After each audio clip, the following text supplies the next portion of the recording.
They all thought it was a harmless joke, a moment of quick laughter to brighten their morning, a silly prank that would be forgotten by lunchtime. But I remember the sting of it as clearly as the taste that filled my mouth. He sat across the table from me, my oldest grandson, lanky and restless in the way boys are when they are almost men, but not yet quite there. And he watched me lift my mug with both hands, watched me take that first sip like I did every morning, watched me close my eyes and inhale the smell before swallowing, and then he laughed when I gagged. Not a small, embarrassed laugh, but a burst of amusement that seemed to shake the whole room.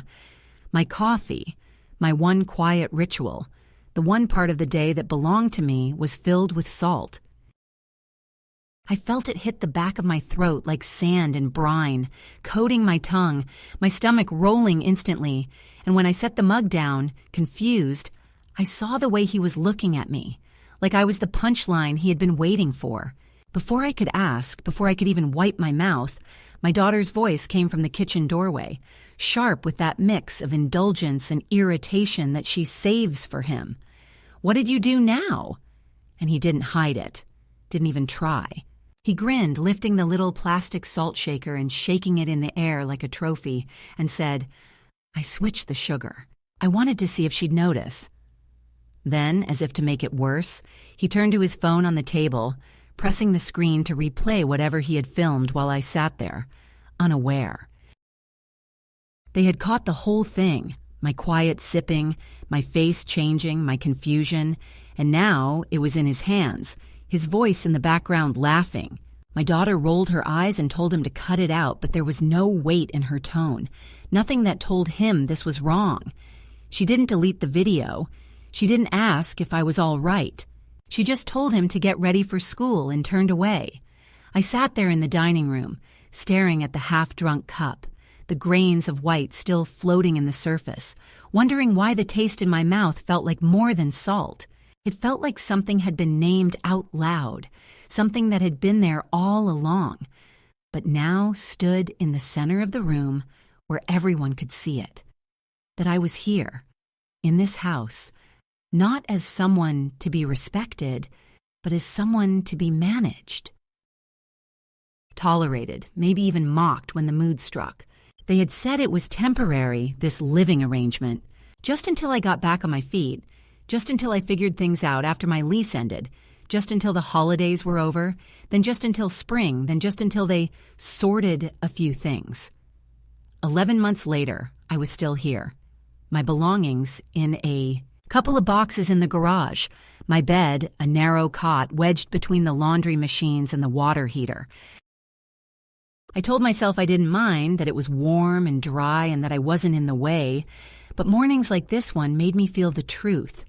I was in the way just by existing, even when I was perfectly still. They'd started calling me Grandma in that tone, capital G but lowercase in spirit. Not the affectionate name my friends' grandchildren used, but something functional, like a label on a storage bin. My grandson would yell it from across the house when he needed a sandwich or couldn't find his socks.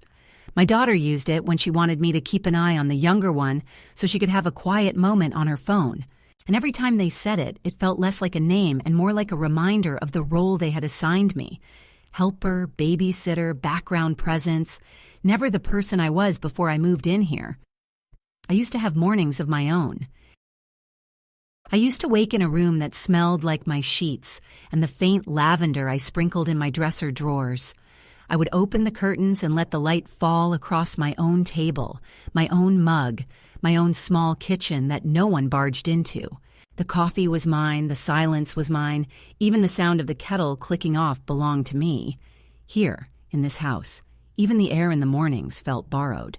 I waited for the sound of the shower to stop before I dared step into the hall, waited for the clatter of breakfast to settle before I approached the kitchen, always careful not to be in the middle of things. When I first moved in, I thought that was politeness.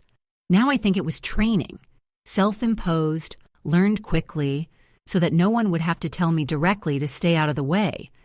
The salt in the coffee wasn't about the coffee. I think I knew that the moment I set the mug down and saw his smile. It was about being reminded, in a way that made everyone laugh, that my place here was provisional, that I was easy to disrupt and easier to ignore. Maybe he didn't mean it that way. Maybe, in his mind, it was a prank, just a thing boys do. But when you've been on the receiving end of too many just jokes, you stop hearing the laughter as harmless. You hear it as proof that you are the one they can play with, the one they can film, the one they can forget about when it's time to clean up. And when no one steps in, not really, not in a way that matters, it becomes more than a joke. It becomes a story they'll tell later about the time Grandma didn't notice the salt until it was too late. And I'll be in that story, trapped, voiceless, a prop in the memory. I rinsed the mug and poured the rest of the coffee down the sink, watching the cloudy water swirl into the drain. I didn't say anything to him, didn't tell him off, didn't demand an apology. Part of me wanted to, but another part, the part that had been keeping me quiet for months, knew it wouldn't change anything. He would shrug, maybe mutter, "sorry," without looking up from his phone, and later he'd laugh about how mad I got. So I swallowed the words along with the last taste of salt in my tongue and went back to my corner of the house. I closed the thin curtain that hung across the laundry alcove like a pretend wall and sat on the cot, my hands resting in my lap. The machines hummed beside me, the dryer door rattling slightly with each turn, a sound I'd grown used to as the backdrop of my nights. I stared at the little plastic crate where I kept my things, folded sweaters, a paperback novel, the jar of instant coffee I bought with my own money. I thought about how many mornings had started here, how many days I had ended without being asked once how I was, and how each one made it harder to remember that I used to be someone who had a life outside of these walls. It would have been easy to cry. I think that's what they might have expected if they'd thought about it at all, that I would retreat to my corner and have a small private moment of hurt, then come out again smiling as if nothing had happened. But there were no tears, just a kind of clarity, a thin, sharp edge running through my thoughts, telling me that something had shifted. I couldn't have said then what it meant or where it would lead, only that the taste of salt in my mouth was not going to fade as quickly as they assumed. Some things stay with you, not because of their size, but because they land exactly on the spot that was already sore. And when that happens, when the laughter dies down and everyone moves on except you, you start to wonder, not if you can endure it, but why you should. The morning after the salt incident, I tried to hold on to some semblance of normalcy, though I knew deep down that the balance in this house had already begun to tilt, shifting like the uneven floorboards beneath my feet, betraying cracks I hadn't dared to see before. I made my coffee with my usual care, measured the powder with the spoon I had kept since my husband died, watching the little whirlpool of granules dissolve in the water, filling the kitchen with the faint, comforting smell that had always meant something safe. I sat down at the small table squeezed between the refrigerator and the laundry basket, my hands wrapped around the warm mug, feeling its heat seep into my fingers. And for a moment, I let myself pretend that this was still my home, that I belonged. Here, that the walls held memories that included me. But the silence was different that day, heavier, brittle, like the house was holding its breath, waiting for something to break.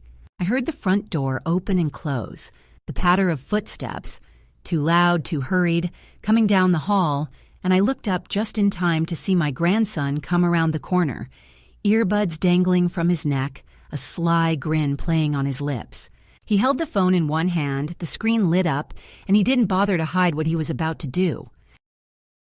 I knew before he said a word, before the glint in his eyes became clear. He was about to humiliate me again, and this time he was going to make sure everyone could see it. He took a sip of the coffee I had just poured, deliberately pretending to enjoy the taste. Then suddenly, with a quick movement, he lifted his phone and pressed record, pointing it at me. "Hey, Grandma, remember yesterday? Salt in the coffee? Well, watch this." He laughed, a harsh sound that echoed off the empty walls, and before I could protest or even look away, he poured a whole packet of salt into my fresh mug, making it glisten unnaturally in the morning light. The room filled with his laughter, the sound spreading to the kitchen where my daughter stood, arms crossed, watching without stepping in. The other grandchildren scattered through the house began to peek around corners or linger near the doorway, phones out, anticipating the moment they could share the next funny clip. It was a performance, a spectacle of me, the old woman, reduced to a joke for their entertainment. And the worst part wasn't the act itself, but the fact that no one stopped it. No one said, "Enough." Instead, my daughter smiled faintly and said, "Oh, come on, it's just a joke. Don't be so serious."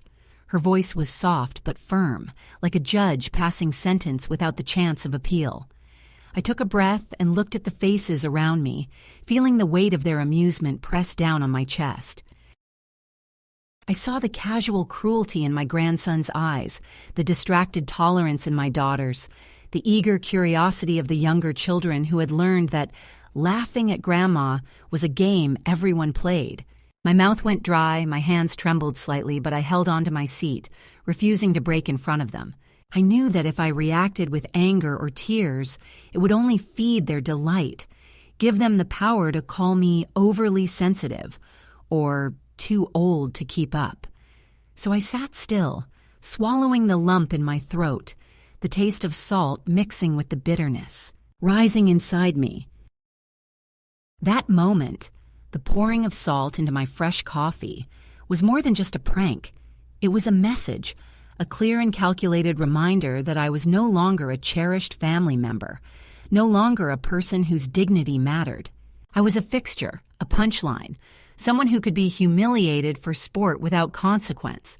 I thought about the years behind me, the birthdays celebrated, the dinners cooked, the nights spent soothing frightened children, the bills paid quietly from my small pension, and how all that labor had evaporated into this single act of disregard. The salt was the bitterness of neglect, crystallized and poured out where it could be tasted most plainly. The day stretched on with the usual rhythms of the house, but for me, everything felt off.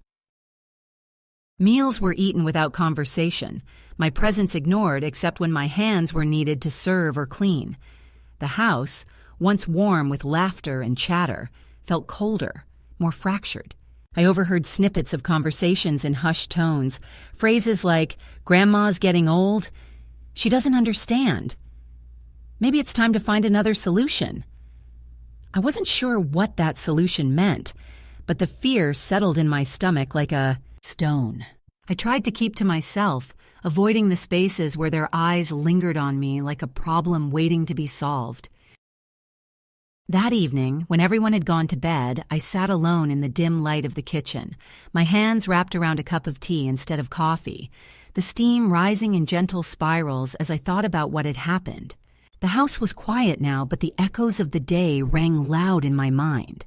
I realized that the salt in my coffee was only the beginning, that the real erosion was happening in the spaces between words, in the silences, in the way I was being slowly pushed out of their lives without a word of protest. I felt the sharp edge of betrayal, not just from my grandson's careless cruelty, but from the absence of protection, from the way my daughter let it happen as if it were normal, inevitable. In the days that followed, the pranks didn't stop. Sometimes it was small things, a misplaced item, a turned-down invitation, a whispered joke behind my back, but they all carried the same weight. Each act chipped away at the fragile sense of belonging I clung to. I caught myself shrinking, becoming smaller in my own skin, learning the careful dance of invisibility. Yet, somewhere beneath the ache, a spark began to flicker, a quiet reckoning that whispered, I didn't have to endure this, that dignity was not something handed down with age, but something I could reclaim, even if it meant stepping away from the family that had forgotten how to see me.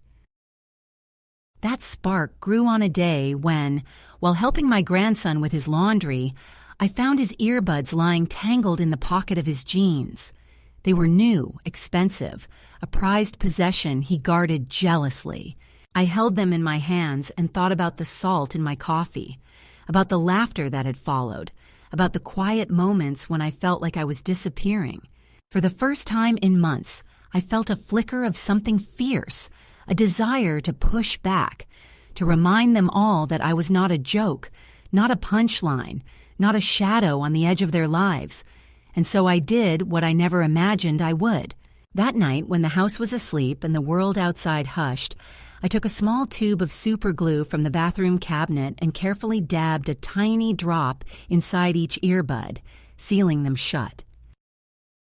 It was a small act, quiet and irreversible, a line drawn without words but with all the clarity of a shouted declaration. I placed the earbuds back where I had found them and went to bed, knowing that when morning came, nothing would be the same.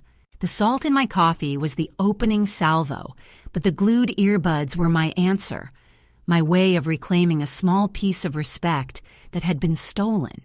When the house woke to the cries and confusion that followed, when the chaos swirled and accusations flew, I remained silent.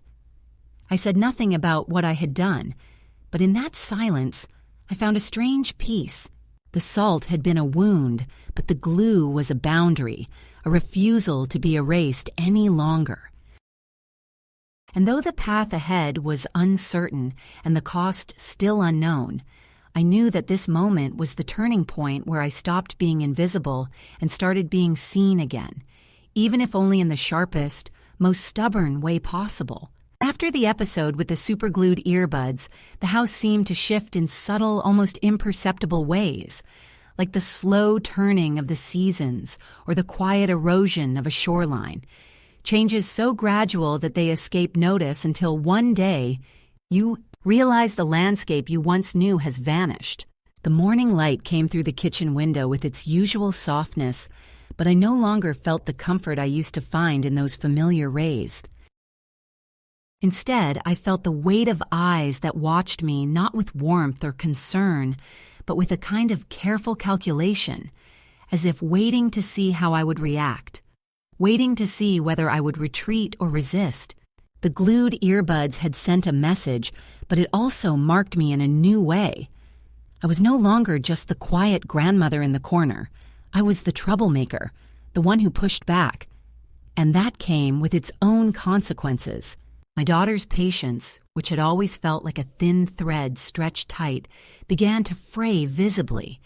At first, it was small things. A sigh when I asked for a cup of tea, a glance that lingered too long and held more blame than love. She started to micromanage my days more openly, reminding me of my limitations, suggesting I avoid certain rooms during family gatherings, insisting that I not engage with the grandchildren beyond supervised visits.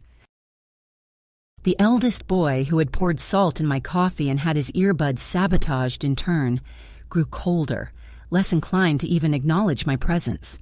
The house became a place where I was there but not there, a ghost tethered by obligation but excluded from the warmth. Meals were the hardest.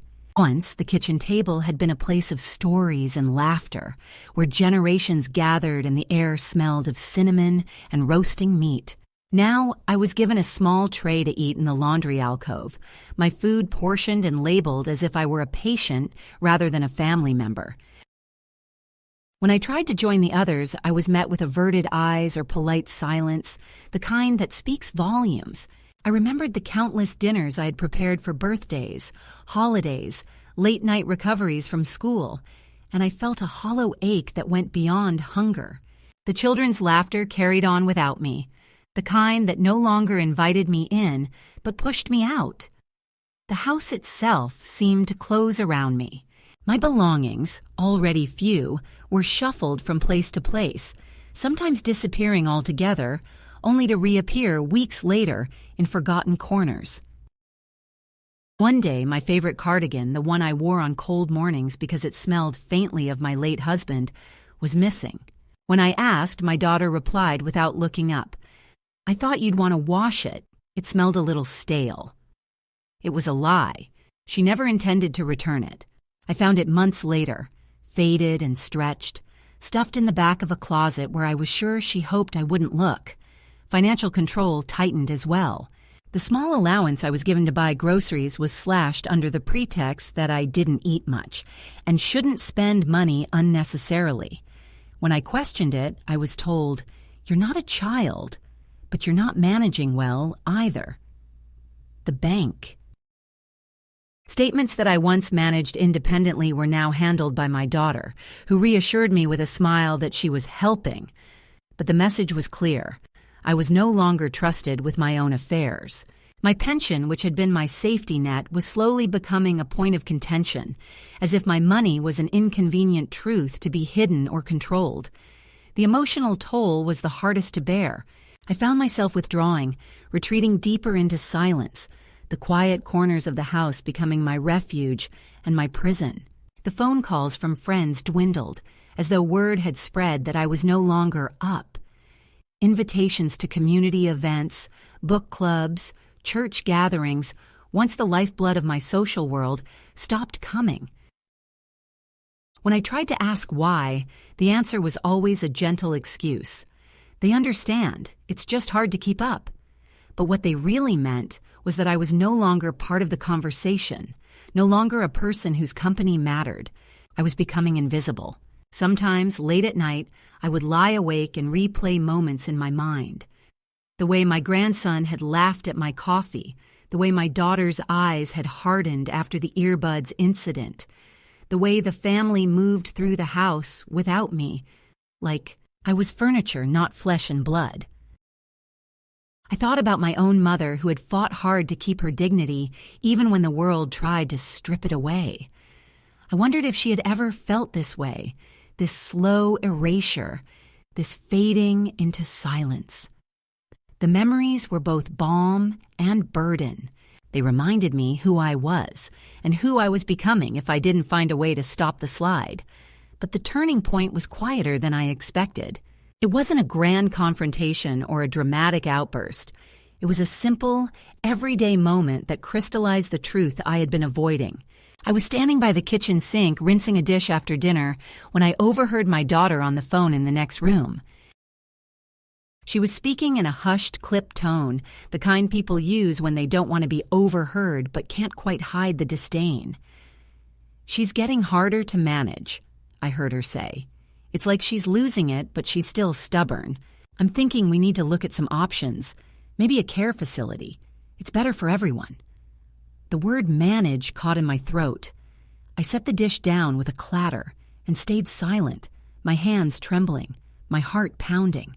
I wasn't losing myself. I was being pushed away.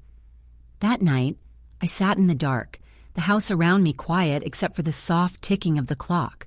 I thought about the life I had left behind, the choices I had made, the years I had poured into this family, and the years that were now folding over me like a shroud. The first step was the hardest to imagine: leaving. But that thought brought a strange relief, a glimmer of hope. If I stayed, I would become less and less until there was nothing left to recognize.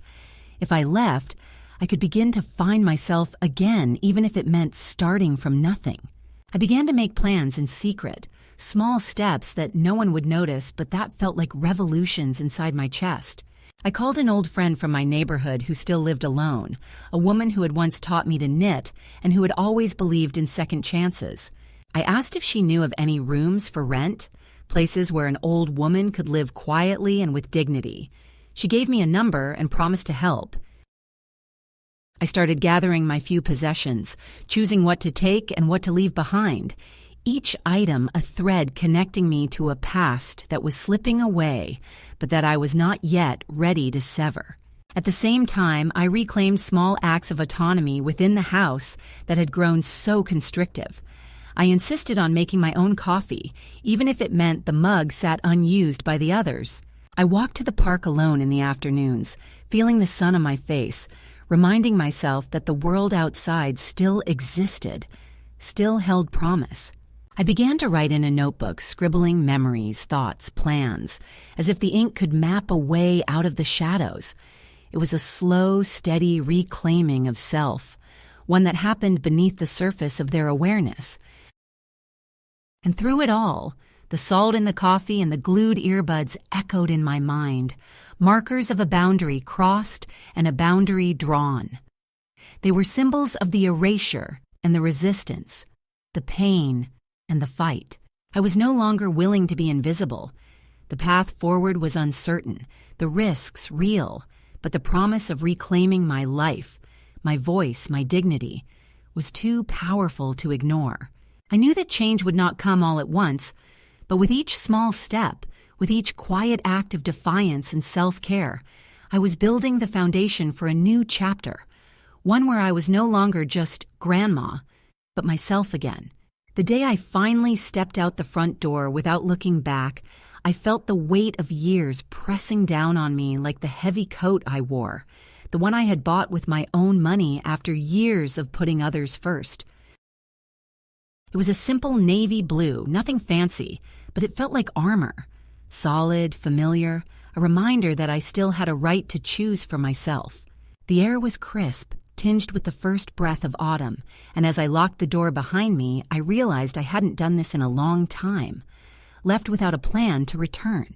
My heart thrummed with a mixture of fear and a strange, burgeoning hope that had been absent for too long. I wasn't running away, I told myself. I was walking towards something new, something I had forgotten I deserved. The taxi ride to the small boarding house where my friend had found me, a room, was quiet, the city blurring past the window in shades of gray and gold. The driver was an older man who recognized the look in my eyes, the mix of determination and weariness, and he didn't ask questions, just offered a small smile when I thanked him. I clutched my bag close, feeling the reassuring weight of my few possessions inside. The sweater my husband had knitted, a well-worn book of poetry, my journal, and the small jar of instant coffee that still reminded me of mornings before this life. When the cab pulled up to the faded brick building with its chipped paint and creaking sign, I felt a flicker of something I hadn't felt in months, possibility. Inside, the room was small but clean, with a narrow bed tucked into the corner, a small desk by the window, and a worn armchair that seemed to have been waiting for me. It smelled faintly of lavender and old books, and for the first time in a long time, I felt the space belonged to me. My friend, Joyce, met me at the door with a cigarette in one hand and a kind of gruff warmth that was both comforting and unfamiliar. She didn't ask why I'd come or what I was running from. She just nodded and said, "You're here now. That's what matters." Settling into this new life was harder than I expected. The routines I had known were gone, replaced by the rhythms of quiet independence and tentative trust. I found a small job at a local cafe, a place where the smell of coffee and toast filled the air, and where the regulars nodded to me with a kindness that felt strange, but welcome. Each morning I put on my navy coat and walked the few blocks to work, feeling the cool air on my face, the city's pulse beneath my feet. The work was honest and simple, and it gave me something I hadn't realized I'd lost, a purpose beyond being grandma or the problem.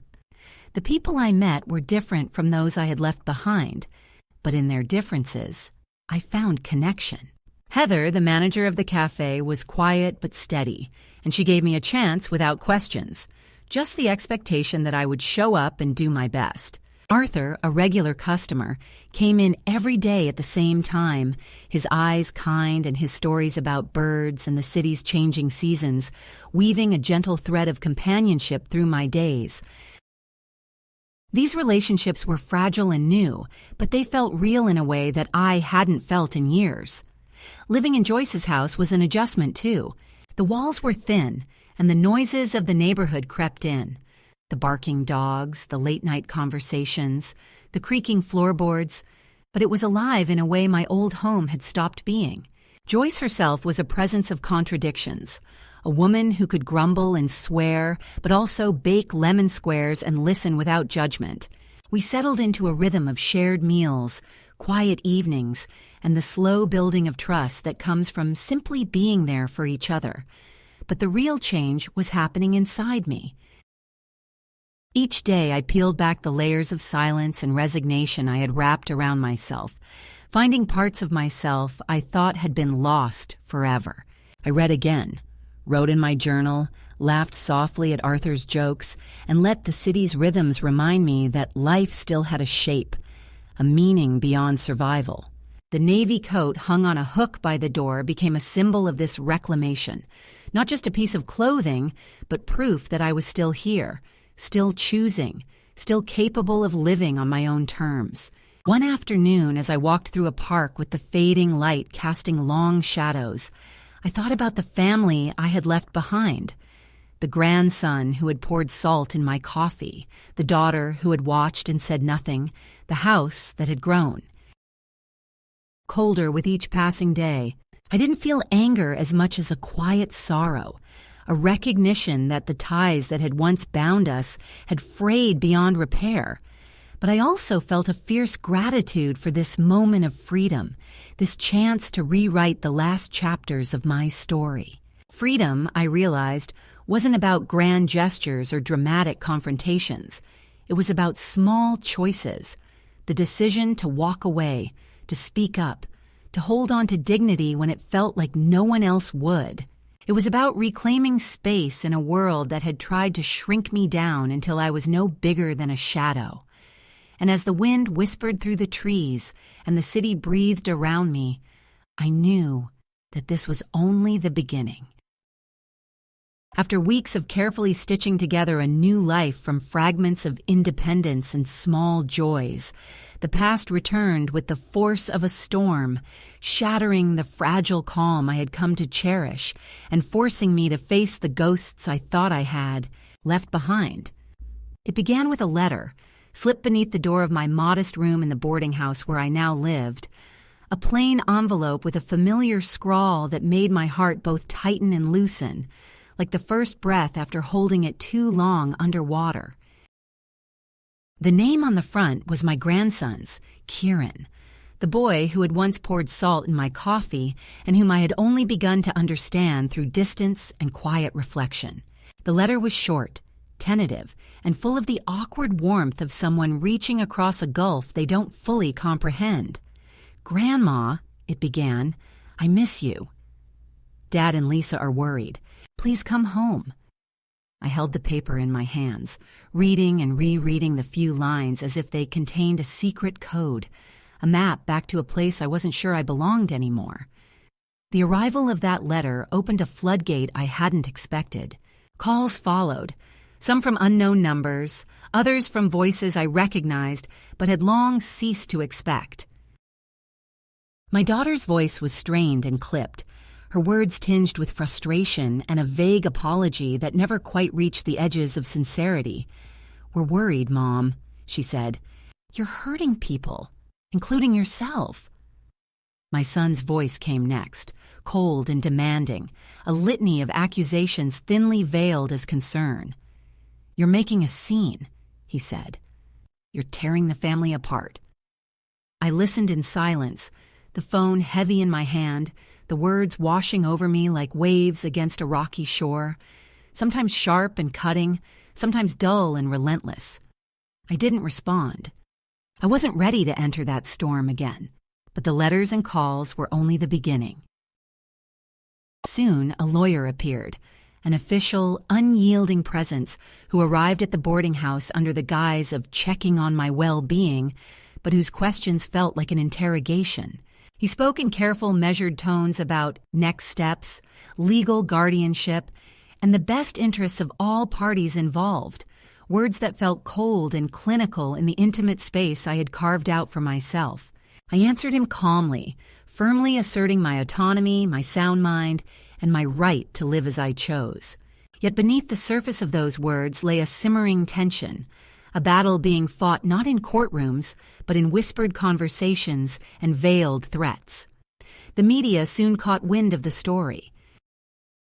A local newspaper ran an article about the missing grandmother, complete with a faded photo from a family gathering years ago. Me, smiling politely, holding a pie dish, the warmth in the picture, a stark contrast to the cold narrative beneath. The piece quoted my son, who spoke of deep concern and stress on the family, and my daughter, who described me as vulnerable and at risk. The words were carefully chosen, designed to elicit sympathy while casting doubt on my ability to care for myself. I read the article with a bitter laugh, the kind of laugh that startles even the one who makes it. They painted me as fragile, lost, a shadow of the woman I was. Yet they could not see the fierce flame still burning beneath the surface, the quiet strength that had carried me this far. At the cafe, Heather, the manager who had become one of my few allies, brought me the clipping with a look of disbelief. "You okay?" she asked quietly, her eyes searching mine for a crack I wasn't willing to show. I nodded, folding the paper carefully and slipping it into my jacket pocket. "Never better," I said, though the words felt hollow. The truth was more complicated. The article was proof that the family's narrative was being shaped without me, that the story being told was one where I was the problem to be managed, the inconvenient truth to be contained. It was a reminder that the past was not finished with me yet, that the ties I had tried to sever still pulled with relentless force. The tension at home escalated as well.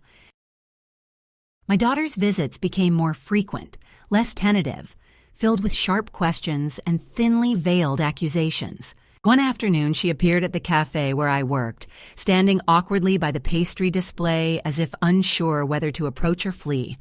Her eyes searched mine, a flicker of something unreadable passing between us. "Can we talk?" she asked, her voice low. I nodded, motioning to the empty booth at the back. There, amid the hum of morning rush and clatter of cups, we faced each other like strangers forced together by history. She spoke of panic, of fear for the children's well-being, of the strain my absence had placed on the family. "We thought you were behind us at the airport," she said quietly, referencing the day I had been left behind, abandoned in that sterile lounge, a suitcase among travelers who moved on without me. I raised an eyebrow, the memory sharp and unforgiving. 8 hours, Lisa," I said. 8 hours of waiting." Her eyes dropped to her hands, perfectly manicured, always pristine in a way I had never been. "We panicked," she whispered. "We didn't know what to do." I listened without interrupting, my silence a wall between us. When she reached into her purse and pulled out an envelope, I understood that the conversation had shifted from words to gestures. "I don't want anything from you," she said. "But Kieran, he's struggling. He misses you." I took the envelope not because I desired what was inside, but because I refused to give her the satisfaction of refusal. The money was a symbol, a thread attempting to pull me back into a life I had chosen to leave behind. "He doesn't need a go-between," I said quietly. "He knows how to call." She nodded, her eyes meeting mine briefly, no longer sharp but weary. "He might," she said. In that moment, the years of tension, betrayal, and quiet erasure hung between us like a storm cloud. Yet beneath the thunder, there was something fragile, an admission that neither of us was entirely free, that the family we once were was tangled in expectations and disappointments too complex to unravel in a single conversation. I stood, leaving her with the weight of my words and the silence that followed.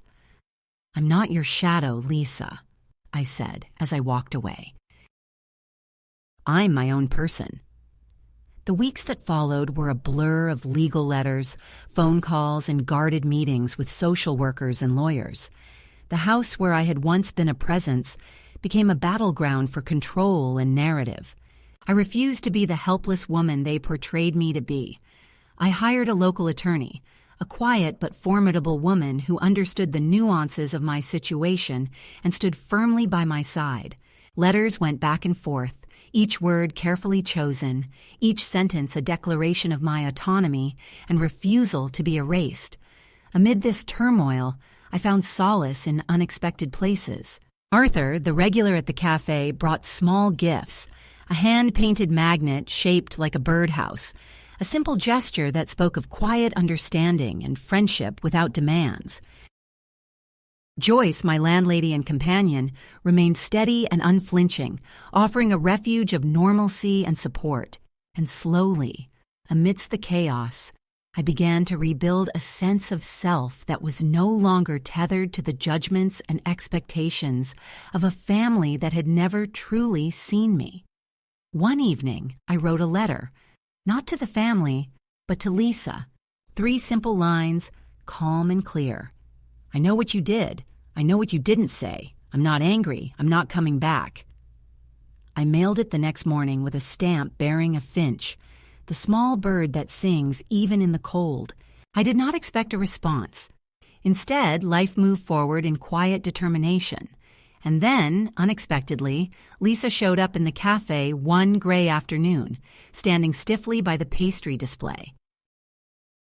Our eyes met briefly, and in that moment I saw a woman worn thin by regret and fear, a woman who had tried to replace me but found the shadow impossible to fill.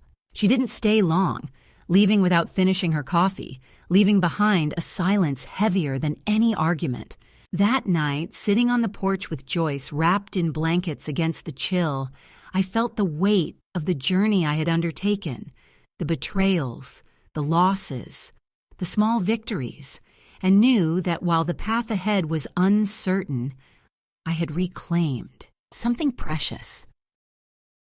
I was no longer invisible. I was no longer a ghost in a family's story. I was a woman who had chosen herself. The morning I sent that letter to the lawyer marked a turning point I had long awaited, but never fully dared to imagine. I sat at the small kitchen table in Joyce's modest home, the early light filtering through the curtains and casting a soft glow over the folded envelope in front of me. My hands trembled slightly as I sealed it, the weight of years of silence and compromise pressing down on me.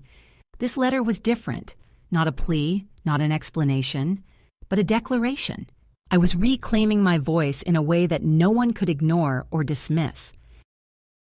The words were simple and firm, written with the steady hand of someone who had finally seen the end of one journey and the beginning of another.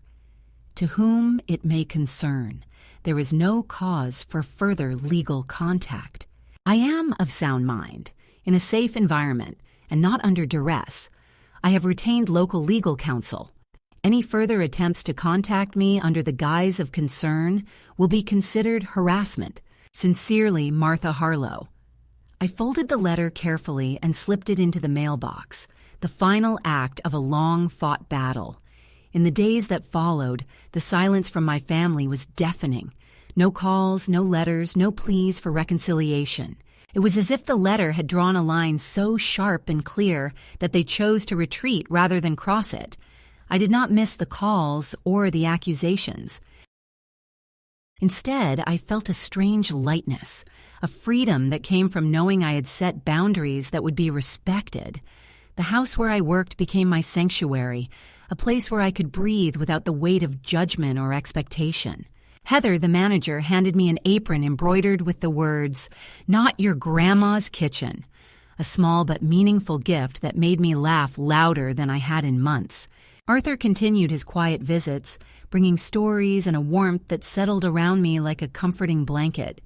Yet the most profound moment came not from others, but from within.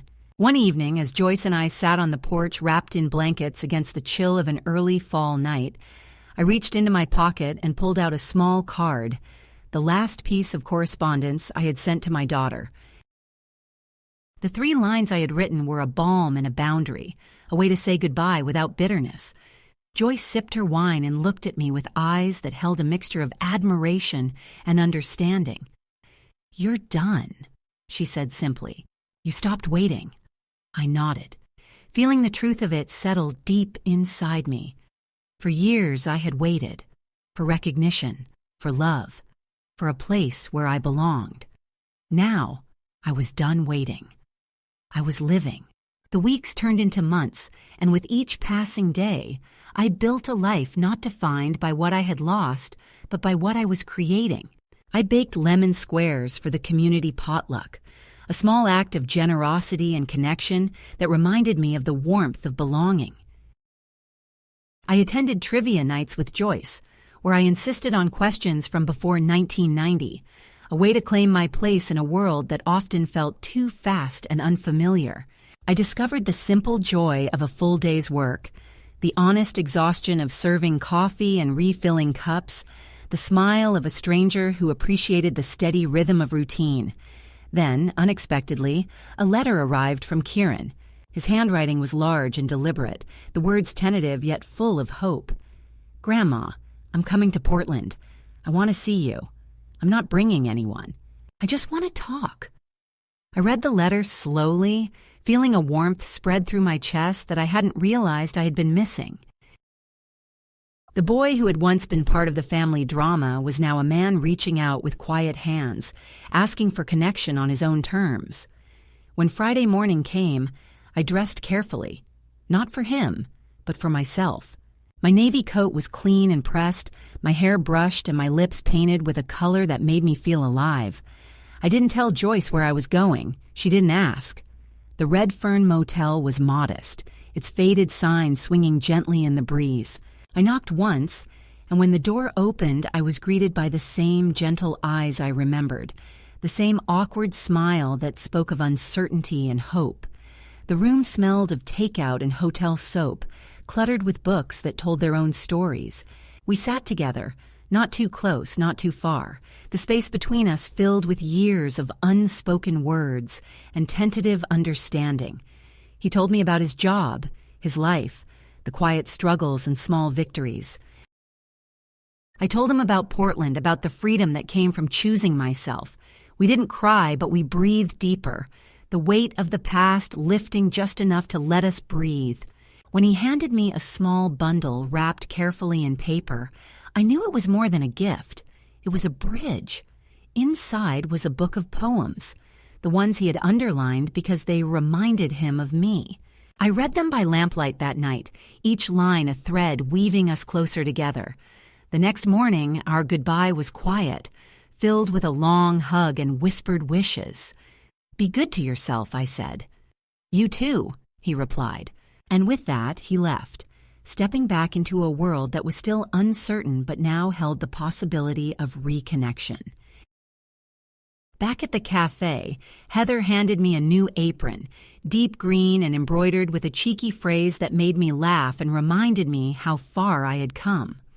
Arthur raised his mug in a silent salute, a gesture of shared understanding and quiet triumph. That evening, as I stood in the doorway of my room, the house smelled like garlic and warmth, and I felt the steady, comforting weight of belonging, not to a family defined by pain and control, but to a life I had chosen. Joyce called me to dinner, and as we ate quietly, I knew that this moment was more than an ending. It was a beginning, a reclaiming of self, a forging of new bonds, a testament to the strength found in choosing to live on one's own terms. They called me a parasite in the house I paid for. The words echoed in my mind, sharper than any knife, lingering long after the voices had faded into silence. I'm 82 now, living alone in a small apartment above a quiet street in Portland, a place I chose because it welcomed me without questions, without pasts to unravel or judgments to pass. The journey here was neither quick nor easy, but every step, every bitter sip of salted coffee, every quiet act of rebellion, every broken thread of family ties, led me to this moment of stillness, this fragile peace. I often think about that house I left behind, the one where I was once called a troublemaker, a shadow, an inconvenience. I think about my grandson's laughter ringing in the kitchen as he poured salt into my coffee, about the silence that followed my retaliation, and about the long months when I was made invisible by those I once trusted most. But here, in this small room filled with the soft light of morning, with a cup of proper coffee warming my hands, I have learned what it means to be truly seen, not by a family defined by pain and resentment, but by myself.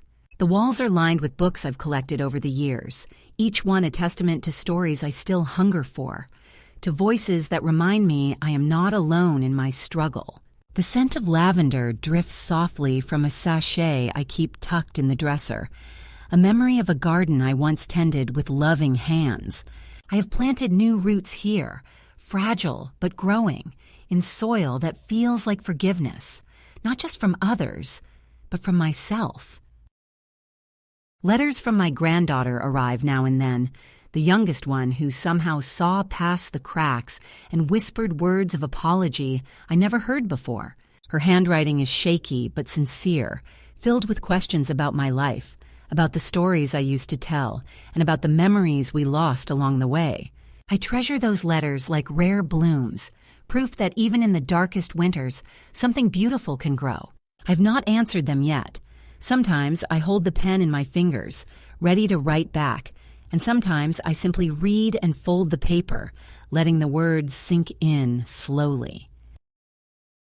I think about the navy coat I bought on a whim, the one I wore the day I left, and that became my armor. It hangs now by the door, worn but proud, a symbol of a moment when I chose to step away from the bitterness and into the unknown. That coat carries the weight of my decision to reclaim my dignity, to refuse the role others wrote for me, and to carve out a space where I am more than the sum of their neglect. Some days, when the wind is sharp and the sky heavy, I wrap myself in it and feel the strength of all the women who came before me, who fought their own battles with quiet courage and fierce hearts. I have come to understand that freedom is not always loud or dramatic. Sometimes it is the soft turning of a key in a lock, the gentle closing of a door behind you, the quiet breath taken before stepping into a room that is yours alone. It is in the small acts of self-care, the choices made to protect one's spirit, and the courage to walk away from those who would diminish you. I wish I could tell the younger women who feel invisible, who carry the weight of betrayal and rejection, that it is not their burden to bear forever, that their stories are not finished until they say so, and that sometimes the greatest act of love is the love you give yourself. The past will always be a part of me, like the lines etched on my face or the scars beneath my skin. But it no longer defines the woman I see in the mirror each morning. That woman is stronger, quieter, and unshakably determined. She has learned that dignity cannot be given or taken away. It must be claimed, protected, and nurtured from within. As I sit by the window now, watching the leaves turn gold and drift slowly to the ground, I smile softly. I am here. I am alive. I am free. And that, after all the salt and silence, is the sweetest taste of all.